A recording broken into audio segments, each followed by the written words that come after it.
My journey this time began in Toraja, heading towards the village located in the Pangkep region of South Sulawesi, called Sigeri. I have been eagerly awaiting the moment to witness this ritual in person for a long time.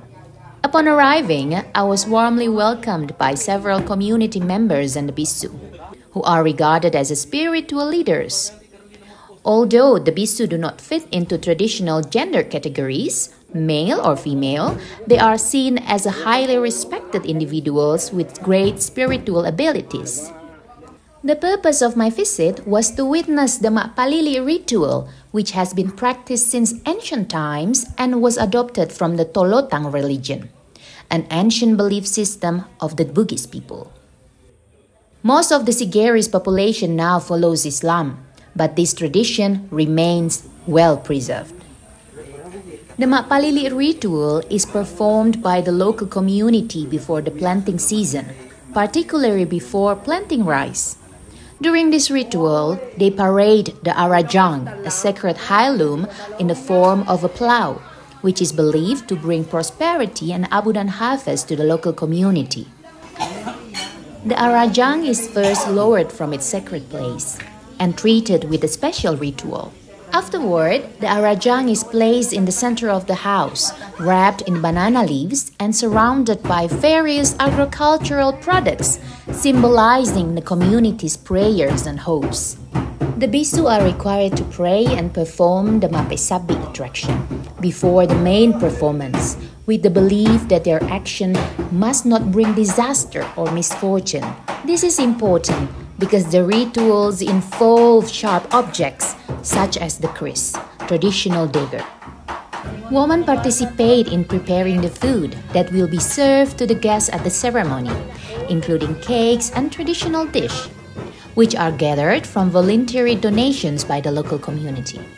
When the ritual began, I felt deeply honored as one of the bisu. Bisu Mus allowed me to witness how he performed his transformation. The bisu adorned themselves like a woman, with makeup and colorful clothing. As the ceremony commenced, the bisu began lighting candles and coconut husk around the arajang. The prayers recited by Puang Matoa, the leader of the bisu, were accompanied by sounds of drums, flutes, foot stomps, and dancing, which left me in awe. Especially, this was my first time witnessing this ritual in person. My feelings intensified as they handled the kris, piercing their palms and necks. My heart raced faster, and my hair, its goosebumps, stood up when I witnessed this. A sense of fear stirred with me, wondering if they might get hurt. However, nothing happened.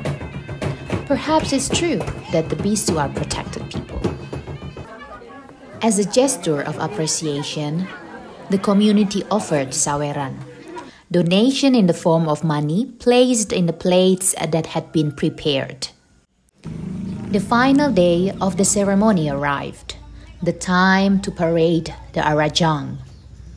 Early in the morning, the bisu began preparing and dressing, including bisu Sale. Even though he is not young anymore, his skill in applying makeup had not faded. His fingers were still nimble as he applied lipstick and drew eyebrow pencils on his face.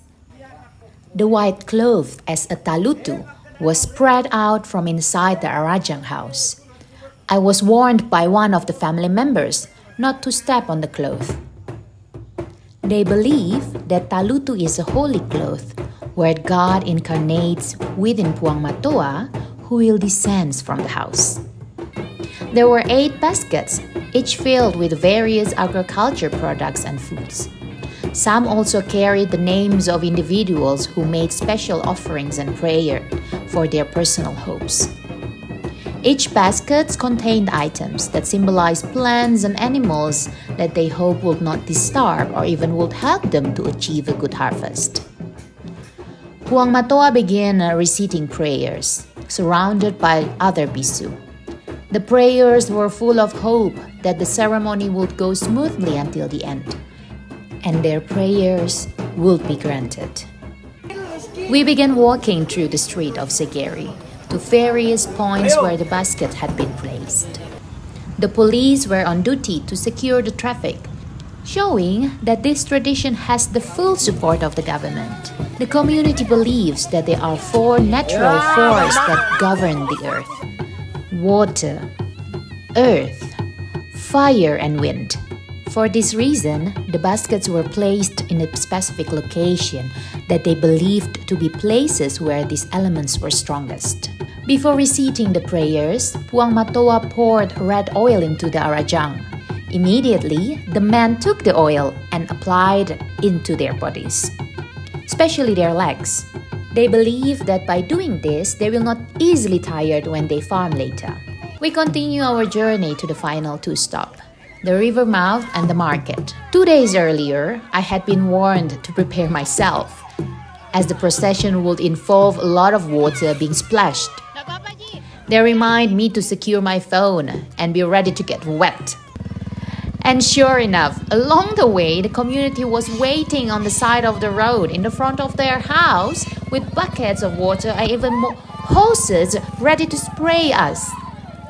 This is more exciting than I imagined. At first, I thought they will not splash me because I'm not a local, but they came with buckets and poured water over my head and my body. Some even sprayed water directly at me. The children were very enthusiastic, shouting, why, which is in Bugis means water, and is also believed to symbolize the blessing of the rain. This was especially meaningful, as the rice field in Sigeri rely on rain-fed irrigation to produce good harvest. And seems like people now take all the part of the offerings, even the robe. They take it for the blessing. Understand? Now we are in the truck. I'm in the truck now. In the pickup car together with the bisu.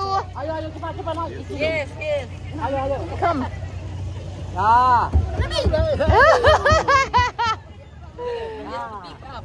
Okay. When we reached the top of the house, Puang Matoa received the final prayer before they wrapped the arajang. Afterward, water was poured to cleanse the arajang, and this water was then collected by the community as a holy water, which they will take home to their houses. The arajang was carefully wrapped in talutu and wooden frames, shaped to fit the arajang. Afterward, it was returned to the sacred residence of arajang, where it would remain until the next time it's lowered again for the next mapalili in the following years. May the traditions in various regions of Indonesia remain preserved and continue to be passed down from generation to the generations as invaluable cultural heritage that enrich the identity and diversity of our nation. Best regards, Meiska.